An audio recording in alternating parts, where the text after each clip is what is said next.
Hello दोस्तों, नमस्कार, welcome. स्वागत है आपका the advance agriculture YouTube channel पर। आज का बहुत ही ज़रूरी और काफ़ी इम्पोर्टेंट विषय लेकर हाजिर हैं मैंगो फार्मिंग, आम की उन्नत खेती। आम की खेती करके हमारे किसान भाई कैसे बढ़िया और काफ़ी अच्छा प्रॉफिट निकाल सकते हैं, कैसे आम की खेती करके किसान भाई काफ़ी अच्छा लाभ निकाल रहे हैं। अब जो किसान भाई आम की खेती कर रहे हैं पर करना चाहते हैं, दोनों के लिए यह वीडियो काफ़ी ज़्यादा फ़ायदेमंद होने वाली है, क्योंकि इस वीडियो के माध्यम से उन सभी टॉपिक को कवर और कवरेज किया जाएगा।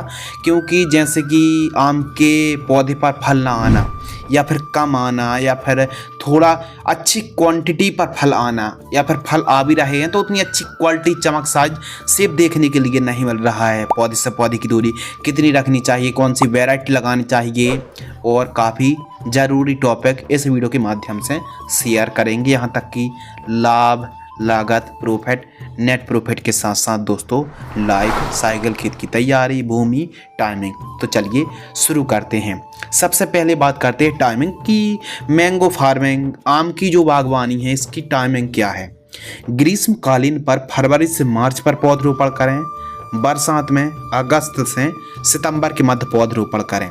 इसके लिए जलवायु, आम की खेती उष्ण एवं समशीतोष्ण प्रकार की जलवायु की आवश्यकता पड़ती है, और टेम्परेचर मिनिमम 10 से 12 और अधिकतम 35 से 36 डिग्री सेल्सियस टेम्परेचर काफ़ी उपयुक्त माना जाता है। भूमि और खेत की तैयारी के ऊपर बात करें तो नॉर्मल तरीके से खेत की तैयारी करें। 1 से 2 बार कल्टीवेटर, दगफेट, तोता हल से पहली और दूसरी आपको जुताई कराना चाहिए, और मिट्टी को भुरभुरी कराने वाले यंत्र जैसे खासकर हैरो या फिर रोटावेटर से मिट्टी को भुरभुरी करा लेना चाहिए। उत्तम जल निकास का प्रबंध होना चाहिए, और सभी प्रकार की भूमि पर आप आम की खेती कर सकते हैं। बस मृदा की पीएच वैल्यू 5.5 से 7.5 तक चल जाएगी। अब 8.5 से अधिक है तो फिर सल्फर का प्रयोग करें, यानी सस्ते पर सल्फर जिप्सम बढ़िया है। खेत की तैयारी के समय 50 किलोग्राम जिप्सम का प्रयोग कर सकते हैं। तो इस प्रकार खेत की तैयारी करना चाहिए। खेत की चारों साइड साफ सफाई होना बहुत ज़्यादा ज़रूरी है। तारबंदी होना चाहिए, और जंगली जानवर परेशान कर रहे हैं तो तारबंदी, फेंसिंग होना दोस्तों बहुत ज़्यादा ज़रूरी है। इसके अलावा ग्रीन नेट भी खींच लीजिए खेत के चारों साइड 5-6 फीट वाली, और एकदम स्वास्थ्य बढ़वार देखने के लिए मिलेगी। वायरस का प्रकोप भी देखने के लिए नहीं मिलेगा। उन्नतशील किस्मों के ऊपर दोस्तों बात करते हैं तो दशहरी आम है, केसर आम है जो कि काफ़ी ज़्यादा फेमस भी है, बादामी आम है, तोतापुरी आम है, इसके अलावा आम्रपाली आम है, और चौंसा जैसी वैरायटी को आप लगा सकते हैं। यह 5-6 वैरायटी काफ़ी बढ़िया हैं, और केसर आम की भी डिमांड काफ़ी दिन ब दिन बढ़ती जा रही है। तो इन वैरायटी को आप लगा सकते हैं, और आपके एरिया के हिसाब से जो बढ़िया वैरायटी हैं उनको भी आप चुनाव और सिलेक्शन कर सकते हैं। प्रति एकड़ प्लांट्स, 1 एकड़ पर आपको कितने पौधे लगाना चाहिए, तो यह डिस्टेंस पर काफ़ी ज़्यादा दोस्तों डिपेंड करता है। पौधे से पौधे की दूरी 5 फीट और लान से लान की दूरी 12 फीट रखते हैं तो यह अल्ट्रा हाई डेंसिटी है, जो कि 1 एकड़ पर काफ़ी बड़ी क्वांटिटी पर पौधे आ सकते हैं। और दोस्तों आपको नॉर्मल तरीके से खेती कर रहे हैं तो कितनी दूरी रखें। पौधे से पौधे की दूरी दोस्तों आपको 8 फीट रखनी चाहिए, और लान से लान की दूरी 12 से 15 फीट रखनी चाहिए। 1 एकड़ में आपको 600 से 650 पौधे लग सकते हैं अधिकतम। अल्ट्रा हाई डेंसिटी पर भी खेती कर रहे हैं तो 600 पौधे से ज़्यादा पौधे आपको नहीं लगाने चाहिए। कुछ किसानों को अल्ट्रा हाई डेंसिटी पर 1000 पौधे तक 1 एकड़ में लगाने के लिए बोले जाते हैं। उतने ज़्यादा अल्ट्रा हाई डेंसिटी सक्सेस नहीं है, तो थोड़ा सा अल्ट्रा हाई डेंसिटी को थोड़ा सा आप घनत्वता को दूर दूर कर सकते हैं, और थोड़ा सा ज़्यादा क्वांटिटी में पौधे लगा के हार्वेस्टिंग निकाल सकते हैं। लेकिन ज़्यादा ही पौधे पास पास में लगा देते हैं तो फिर उतना अच्छा हो सकता है पैदावार देखने के लिए ना मिले।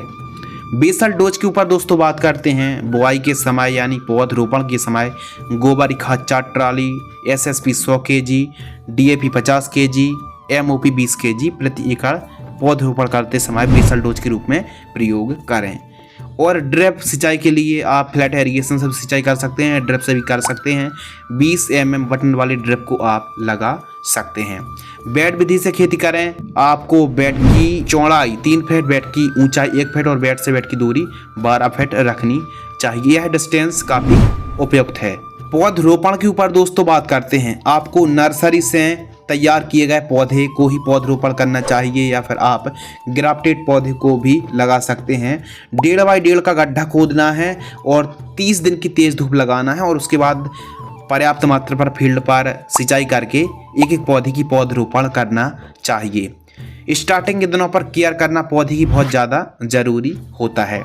सिंचाई के ऊपर बात करें तो आम की फसल पर स्टार्टिंग के दिनों पर बहुत ज़्यादा सिंचाई की आवश्यकता पड़ सकती है, इसलिए थोड़ा ज़्यादा केयर आप करें स्टार्टिंग के दिनों पर। यदि फ्लैट इरिगेशन सिंचाई कर रहे हैं दोस्तों तो 10 से 15 दिनों के अंतराल पर सिंचाई करनी चाहिए। आम की फसल पर दोस्तों काफ़ी ज़्यादा डिपेंड करता है स्प्रे शेड्यूल। आम की फसल पर जैसे रस्ट है, स्कैब, सूट बोरर, दीमक, एंथ्रेक्नोज, पाउडरी मिल्ड्यूड, पुष्प गुच्छ, fruit cracking, leaf spot, mealybug, mango hopper, फल सड़न, मैंगो डाई बैक मोथ। इसके अलावा गोमोसिस, एफिड और माइट्स का प्रकोप देखने के लिए मिल सकता है। एवं बिल्ट की समस्या दोस्तों आती है और पौधा सूखने की समस्या भी देखने के लिए मिलती है। फल प्रॉपर हर साल नहीं आते हैं, तो तमाम प्रकार की समस्या का इलाज समझते हैं। आम का दोस्तों पौधा जब छोटा होता है तो इस पर बहुत ज़्यादा स्प्रे की आवश्यकता नहीं होती है। नॉर्मल तरीके से 2-3 महीने 4 महीने के पौधे पर आप जैसे नीम ऑयल है, फिश ऑयल है, इमीडाक्लोपिड है, थाइमोथोक्सोम जैसी इंसेक्टिसाइड का आप स्प्रे कर सकते हैं। और हल्के फुल्के फंगीसाइड जैसे कार्बेंडाजिम है, मैंकोजेब है, इन फंगीसाइड का आप स्प्रे करें। महंगे स्प्रे करने की बिल्कुल भी आवश्यकता नहीं होती है। केवल और केवल नीम ऑयल से कीटों का जो प्रकोप है वो कंट्रोल हो जाने वाला है। और खाद शेड्यूल के ऊपर दोस्तों बात करते हैं तो आम की फसल पर स्टार्टिंग के दिनों पर जो फर्टिगेशन शेड्यूल है दोस्तों, यह केवल और केवल गोबर की खाद 5 किलोग्राम प्रति पौधा जड़ों के पास देकर सिंचाई करनी चाहिए। जैसे गोबर की खाद है, सरसों की खली है, वर्मी कंपोस्ट है, जीवामृत है, ट्राइकोडर्मा जैसी खादों को, ट्राइकोडर्मा जैसे जो फंगस है उनको आप प्रयोग दोस्तों कर सकते हैं। और प्रॉपर आपको ज़्यादा उर्वरक खाद देने की आवश्यकता नहीं है। बीच बीच में ह्यूमिक एसिड है और माइक्रोन्यूट्रिएंट फर्टिलाइजर्स का प्रयोग आपको करना चाहिए। आम की फसल पर दोस्तों एक समस्या आती है, बहुत ही भयानक समस्या हो सकती है, सूखने की समस्या। तो बिल्ट की समस्या ना तो ट्राइकोडर्मा आपको प्रयोग करना चाहिए सॉइल एप्लीकेशन से। एक और प्रॉब्लम आती है कि हर साल पौधे पर फल नहीं लगते हैं, तो पौधे की कटिंग करना, प्रूनिंग करना बहुत ज़्यादा ज़रूरी होता है। पहली बात, पौधा लंबाई में बढ़ने के बजाय चौड़ाई में बढ़ता है, फैलाव में बढ़ता है। तो इसके लिए दोस्तों आपको प्रूनिंग करना, कटिंग करना बहुत ज़्यादा ज़रूरी होता है। पौधा 1-1.5 साल का होता है तो कटिंग ज़रूर करें प्रॉपर, यानी पौधा लंबाई में ना बढ़े बल्कि ज़्यादा से ज़्यादा टहनियाँ, ज़्यादा से ज़्यादा फुटाव हमारा पौधा ले। तो इसके लिए प्रॉपर कैनोपी मैनेजमेंट, आपको प्रॉपर कटिंग प्रूनिंग करना बहुत ज़्यादा ज़रूरी होता है। आम की फसल पर यदि हर साल फल नहीं आ रहे हैं तो इसके लिए आपको फ्रूटिंग स्टेज से 2 महीने पहले, यानी फ्लावरिंग स्टेज से दोस्तों 2 महीने पहले, यानी खासकर आप ये मान लीजिए कि अक्टूबर-नवंबर महीने पर आप पेक्लोबुटराजोल 23% SC आपको 80 ml लेना, 70 से 80 ml 200 लीटर पानी में घोलना है। अब जो 200 लीटर पानी का घोल है उसको आपको 1 एकड़ में प्रयोग करना चाहिए सॉइल एप्लीकेशन से, सिंचाई के साथ। इससे हर साल जो फ्रूट हैं वो देखने के लिए मिलेंगे। प्रॉपर पोषक तत्वों की पूर्ति जरूर करना चाहिए और देखना चाहिए कहीं पुष्पगुच्छ की समस्या तो नहीं है। यदि ऐसे पुष्पगुच्छ की समस्या है तो फिर आपको इंसेक्टिसाइड का स्प्रे भी करना पड़ सकता है। फ्लावरिंग और फ्रूटिंग स्टेज पर एक समस्या आती है फ्लावरिंग ड्रॉपनेस की। तो जैसे बायर कंपनी की प्लानोफेक्स आती है, अल्फा नेफ्थिल एसिटिक एसिड 15 लीटर पानी में 5 ml की दर से स्प्रे कर देना चाहिए। लीफ स्प्रे पर, पत्तों पर आपको स्प्रे करना चाहिए, इससे बेहतरीन रिजल्ट देखने के लिए मिलते हैं। दोस्तों आम की जो फसल है इस पर बहुत ज़्यादा ज़रूरी होता है स्प्रे और फर्टिगेशन शेड्यूल। तो स्टार्टिंग के दिनों पर कुछ खास प्रकार के स्प्रे फर्टिगेशन शेड्यूल की आवश्यकता नहीं पड़ती है, लेकिन जैसे फ्लावरिंग फ्रूटिंग स्टेज पर पौधा होता है तो फिर एक अच्छे पोषक तत्वों की आवश्यकता पड़ती है। तो इसके लिए हम एक न्यू और एक्स्ट्रा में वीडियो बनाएंगे आम की फसल पर कि किस प्रकार फर्टिगेशन शेड्यूल, किस प्रकार फ्रूटिंग स्टेज पर कौन सी खाद देना चाहिए, कौन सा स्प्रे करना चाहिए, कौन सी न्यूट्रिएंट बेस्ड खादों का प्रयोग करना चाहिए। इसकी जानकारी बहुत जल्द आपको आने वाले समय पर, आने वाले दिनों पर वीडियो मिल जाएगी। लाइफ साइकिल के ऊपर बात करें तो आम का जो बाग है यह एक बहुवर्षीय पौधा है और मार्केटिंग रेट के ऊपर बात करें तो 25 से लेकर 60 रुपए के मध्य हमको कीमत देखने के लिए मिलती है हमारे किसान भाइयों को।